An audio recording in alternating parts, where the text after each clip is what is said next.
Ini saja sudah di-up berulang-ulang kali, bahkan sudah viral beberapa kali, baik di TikTok, di YouTube, di Twitter, sampai dulu itu hashtag Yusuf Mansur itu melambung kemana-mana, hashtag dari mana duitnya.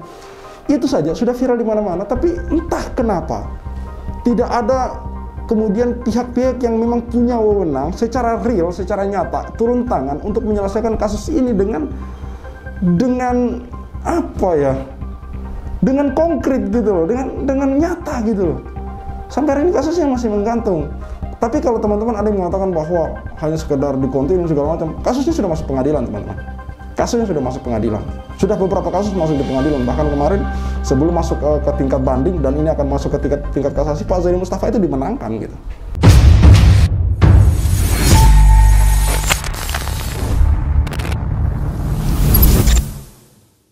Bismillahirrahmanirrahim. Assalamualaikum warahmatullahi wabarakatuh. Kembali lagi bersama Khalid Al-Walid dari Thoibah TV.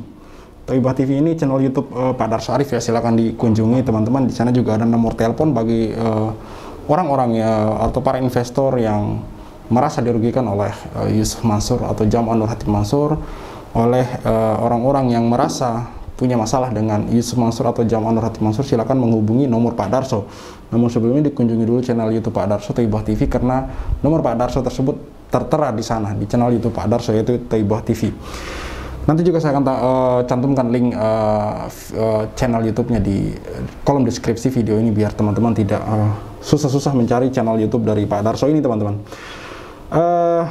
Judul dari video terbaru dari Pak Darso ini, Yusuf Mansur dan Molimo. Sebenarnya saya ini bukan orang Jawa, jadi tidak terlalu paham istilah Molimo ini. Tapi saya sempat mendengar dari wawancara Pak Darso dengan Pak Iqbal di beberapa waktu lalu, di mana di situ Pak Iqbal menjelaskan istilah Molimo ini, yaitu kayak madat, yaitu ngobat, mabuk, minuman keras, perempuan. Dan di situ dalam video tersebut Pak Iqbal juga mengatakan bahwa kalau perempuan dia tidak tahu apakah si Jam'an Nur Hatim Mansur ini main perempuan apa enggak gitu. Namun sudah terkonfirmasi setelah Bu Ana muncul, Bu Lestari muncul, kita tidak bisa memastikan 100% bahwa memang itu betul, karena sampai sejauh ini belum ada bukti yang benar-benar bisa ditampilkan secara real selain kesaksian dari Ibu Ana dan Ibu Lestari, dan mereka berani bersumpah atas kesaksian mereka itu, teman-teman.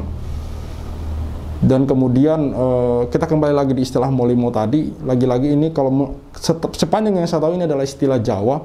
Untuk lebih jelasnya mari kita simak penjelasan dari Pak Darso Arif mengenai Molimo dan Yusuf Mansur ini, teman-teman. Assalamualaikum warahmatullahi wabarakatuh. Kembali dengan saya Darso Arif Bakuama di Thoibah TV pada hari Ahad tanggal 10 Desember 2023. Kali ini saya mau melaporkan masih terkait dengan Jam'an Nur Hatim Mansur atau Yusuf Mansur dan pernikahannya dengan Ibu Ana yang belum lama sempat viral di media sosial tanah air. Saudara-saudara, pada tanggal 6 Desember yang baru lalu, hari Rabu, sedianya Ibu Ana datang ke MUI, Majelis Ulama Indonesia Pusat, untuk meminta pendapat dan nasihat kepada Majelis Ulama Indonesia terkait pernikahan yang dilakukan Jam'an atau Yusuf Mansur terhadap dirinya. Sayang, rencana yang sudah diniatkan 2 minggu sebelumnya itu, pada hari H, Ibu Ana berhalangan hadir karena satu dan lain hal. Yang datang adalah Ibu Lestari yang didampingi oleh Pak Zaini Mustafa, Pak Sudaryanto, dan Pak Heri Muhammad, dan kami sendiri. Di sana Pak Zaini Mustafa yang sudah mendapat kuasa dari Ibu Ana sebelumnya dan sempat mendampingi Ibu Ana ketika bertemu dengan awak media di Jakarta. Sedangkan Pak Heri adalah orang yang menerima sumpahnya Ibu Ana, itu mengadu soal duduk perkara pernikahan antara Ana dengan Jam'an Nur Hatim Mansur. Sejumlah berkas dibawa oleh Zaini Mustafa sebagai bagian dari pengakuan Ana bahwa dia telah dinikahi oleh Jam'an Nur Khotim Mansur yang kemudian diterima oleh Kiai Haji Arwani Faisal yang hari itu mewakili MUI. Dalam pendapat dan nasihat Kiai Haji Arwani Faisal, beliau mengatakan bahwa pernikahan model Jam'an dan Ana ini selain tidak sah secara agama, beliau juga berpendapat bahwa ini adalah sebuah bentuk eksplorasi seksual dari para pelakunya. Saudara-saudara, teringat saya akan Iqbal, temannya Jam'an yang pernah sama-sama membangun bisnis. Ketika saya mewawancarai Iqbal 2 tahun yang lalu, Iqbal itu mengatakan bahwa Jam'an itu sesungguhnya adalah pelaku maksiat. Beberapa kemaksiatan telah dilakukan oleh Jam'an menurut pendapat Iqbal. Tradisi masyarakat kita berlaku sebuah nasihat bahwa seseorang tidak boleh melakukan 5 jenis kemaksiatan yang dikenal dengan istilah molimo. Salah satu di antara molimo itu adalah madon atau tidak boleh main perempuan. Ketika saya mewawancarai Iqbal mengatakan bahwa ada beberapa bentuk kemaksiatan sudah yang dilakukan oleh Jam'an, tapi dia masih meragukan molimo yang madon yang dilakukan oleh Jam'an.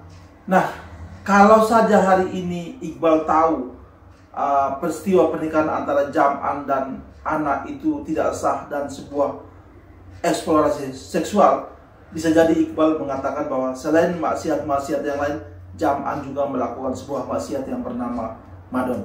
Nah, saudara-saudara, berikut ini saya akan melampirkan kembali potongan video pendapat Iqbal tentang Jam'an yang berkaitan dengan hal ini.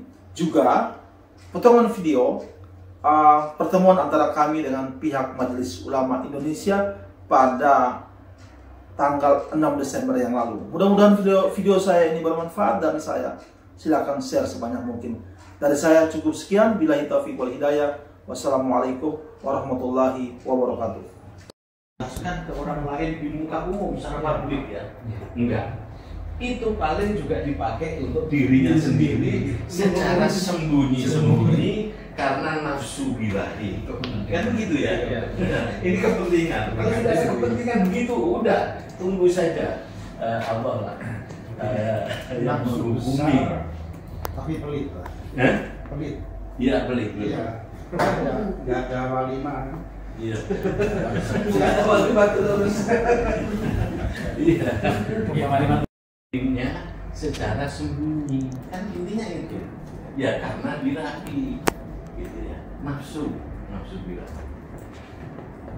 Ya sayang sekali. Sebenarnya sih sayang, sangat disayangkan gitu ya. Ya persoalan misalnya ada Ustadz yang seperti itu, ada kasus masalah ekonomi dan sebagainya, ya kami hanya ya semoga kita semua tidak tertular ya, itu yang pertama, dan semoga yang lain tidak tertular. Yang ketiga, wah gila, dia memang cerdas sih Pak, gimana ya, memang cerdas masalahnya, dia baca bukunya banyak banget.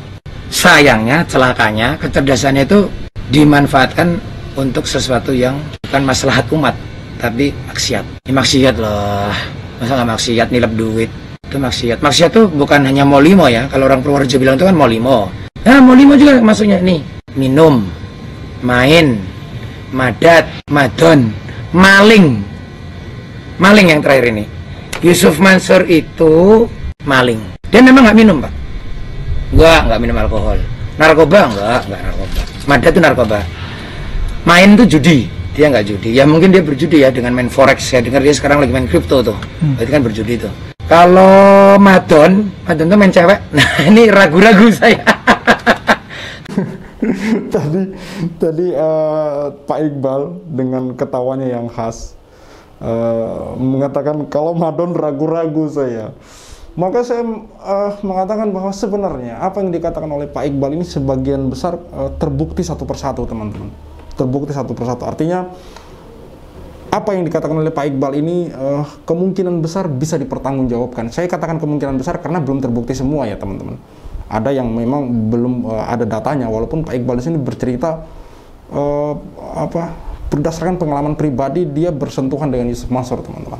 Oke, mengenai madon tadi atau perempuan, tentu teman-teman tahu wawancara Pak Darso Arif, wawancara Jia TV atau Mas Aji dengan ibu atau seorang wanita bernama Ibu Ana yang mengaku pernah dinikahi oleh Yusuf Mansur sekitar tahun 2011, itu sampai 3 kali bahkan di video wawancara berikutnya dengan Pak Darso itu Bu Ana melakukan pengakuan baru di mana ternyata bukan sekali saja Yusuf Mansur menikahi Ibu Ana ini, tapi 3 kali. Kawin, diceraikan lewat BBM, kawin, diceraikan, kawin, diceraikan. Namun yang terakhir seperti penjelasan Ibu Ana bahwa yang terakhir dia sendiri yang menceraikan Yusuf Mansur karena dia sendiri yang memutuskan untuk pisah, bukan menceraikan ya, karena memang banyak yang berpendapat bahwa pernikahan tersebut tidaklah sah. Ibu Ana yang memutuskan untuk berpisah dengan Yusuf Mansur karena di situ Ibu Ana mengatakan dia trauma, namun trauma di sini tidak dijelaskan traumanya seperti apa gitu dan penyebab dari traumanya itu apa, teman-teman. Baik, kembali di Molimo tadi, seperti yang dijelaskan oleh Bapak Iqbal bahwa madat, minum, terus menipu. Di sini Pak Iqbal menegaskan yang menipunya karena memang sudah banyak kabar beredar ya, kabar bermunculan korban yang orang-orang yang mengaku dirugikan oleh Yusuf Mansur bermunculan, ada yang sudah masuk di pengadilan dan ada yang kemudian sudah dikembalikan uangnya gitu.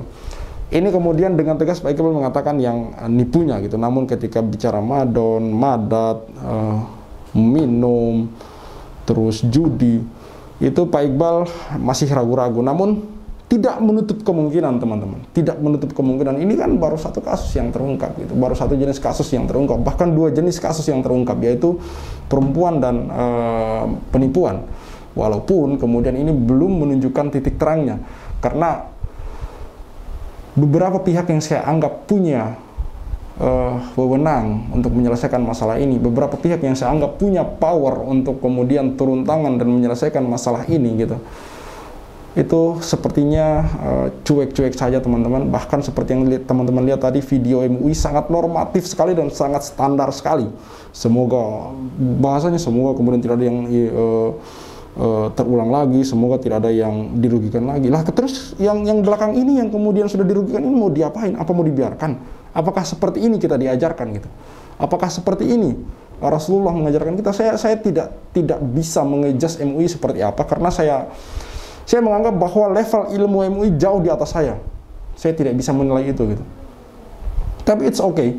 Sekali lagi, yang menjadi fakta yang harus dinilai adalah sampai hari ini korban-korban ini berjuang sendiri. Kalaulah bukan karena Pak Zaini Mustafa, kalaulah karena bukan Pak Darso Arif, kalaulah bukan karena Pak Mas Aji sebagai media, dan kemudian ada orang-orang yang yang support di belakangnya, orang-orang yang seperti misalkan subscriber dan segala macam yang memberi support, entah itu materi, entah itu imaterial, moral, segala macam dukungan.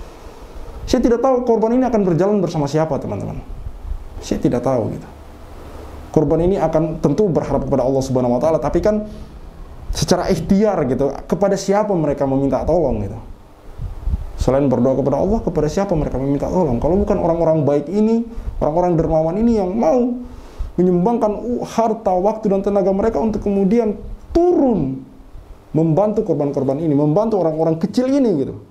Saya tidak tahu dan saya tidak bisa bayangkan itu.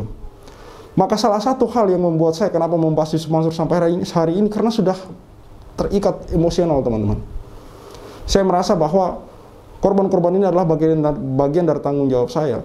Tidak mungkin kemudian di tengah-tengah perjalanan saya melepas mereka, saya membiarkan mereka kemudian untuk berjuang sendiri tanpa saya up di media, saya blow up di YouTube untuk kemudian dilihat oleh orang-orang lain, agar menjadi selain pembelajaran, agar kemudian tidak terjadi atau tidak terulang kembali, ini kemudian bisa menjadi perhatian publik, teman-teman. Karena terus terang saja seperti yang dikatakan oleh Bapak Kapolri di waktu lalu bahwa no viral no justice, teman-teman.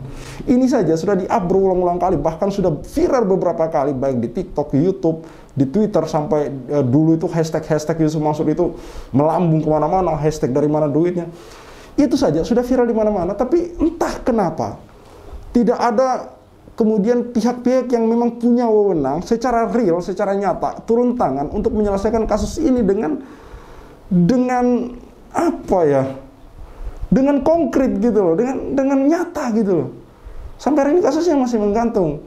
Tapi kalau teman-teman ada yang mengatakan bahwa hanya sekedar dikontinu segala macam, kasusnya sudah masuk pengadilan, teman-teman. Kasusnya sudah masuk pengadilan. Sudah beberapa kasus masuk di pengadilan. Bahkan kemarin sebelum masuk ke tingkat banding dan ini akan masuk ke tingkat kasasi, Pak Zaini Mustafa itu dimenangkan gitu. Dimenangkan. Kasusnya dimenangkan.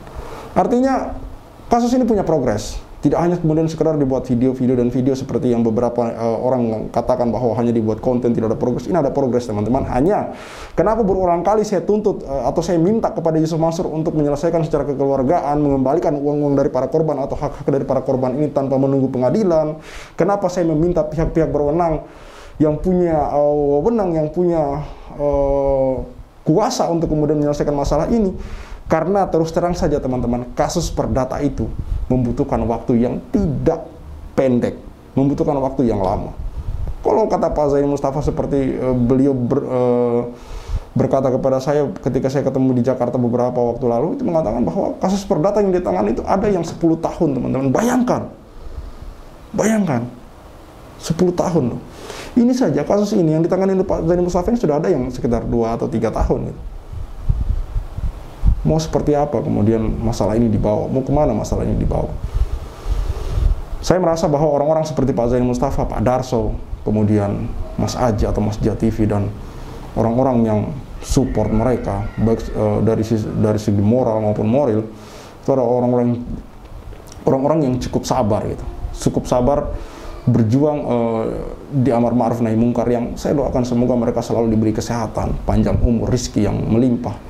Karena tidak banyak orang, bahkan hanya sedikit orang yang kemudian mau melihat atau melirik kasus Yusuf Mansur ini. Ditambah lagi hari ini kemudian sudah hiruk pikuk pilpres di 2024, tentu kasus Yusuf Mansur ini makin terabaikan dan makin tenggelam.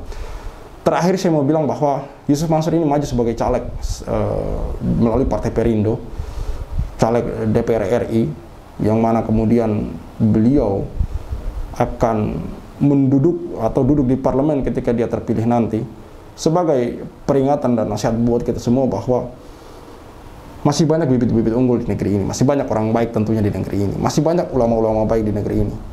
Mohon pertimbangkan kembali pilihan kita, mohon kemudian dipikir matang-matang kepada teman-teman dari Jakarta Timur untuk kemudian menjatuhkan pilihannya, karena ini nasib untuk 5 tahun ke depan. Bagaimana kemudian orang-orang yang masih tersangkut masalah, orang-orang yang sudah banyak membuat pernyataan yang tidak sesuai dengan fakta, mau dipilih, bagaimana mungkin gitu. Masih tersangkut kasus, masih tersangkut masalah, lalu kemudian muncul sebagai public figure, sebagai tokoh untuk kemudian mengumbar janji-janji dia untuk ke depan. Itu sesuatu hal yang konyol menurut saya, teman-teman. Baik, cukup sekian dari saya. Saya Khalid Al-Walid, see you on the next videos.